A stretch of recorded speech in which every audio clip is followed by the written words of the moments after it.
Mesdames et messieurs, aujourd'hui, je m'adresse à vous pour discuter d'un sujet controversé et profondément préoccupant, la relation entre les francs-maçons et les discriminations à l'embauche, en particulier à l'encontre des musulmans.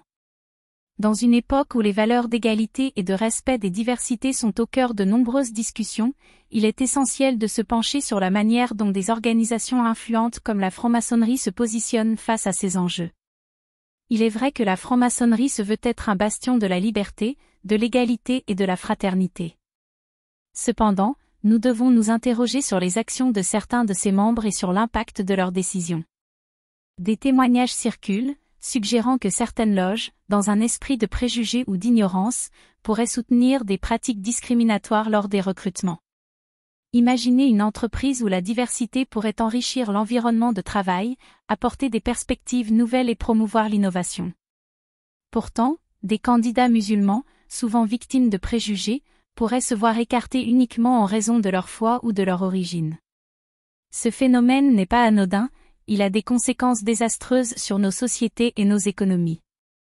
Il est alarmant de constater que, dans certains cercles, des discours discriminatoires peuvent trouver un écho, même parmi ceux qui se disent défenseurs des droits de l'homme. Cela soulève une question cruciale, comment une organisation qui promeut des idéaux humanistes peut-elle, même indirectement, participer à des actions de discrimination? Il est impératif que les francs-maçons, en tant que communauté, prennent position de manière claire et active contre toute forme de discrimination. En effet, leur influence pourrait être déterminante pour changer les mentalités et les pratiques. En étant des exemples de tolérance et de respect, ils peuvent contribuer à bâtir un avenir où chaque individu, quelle que soit son origine religieuse ou ethnique, a une chance égale sur le marché du travail. Des initiatives devraient être mises en place pour sensibiliser les membres de la franc-maçonnerie aux réalités du racisme systémique et de la discrimination. En organisant des ateliers, des conférences et des débats ouverts, ils pourraient ainsi déconstruire les stéréotypes et promouvoir des valeurs d'inclusivité. Par exemple, des partenariats avec des organisations qui œuvrent pour l'égalité des droits pourraient permettre d'élargir cette sensibilisation au-delà des murs des loges. Enfin, il est essentiel que la franc-maçonnerie, tout en préservant son héritage et ses traditions, prenne en compte les défis contemporains.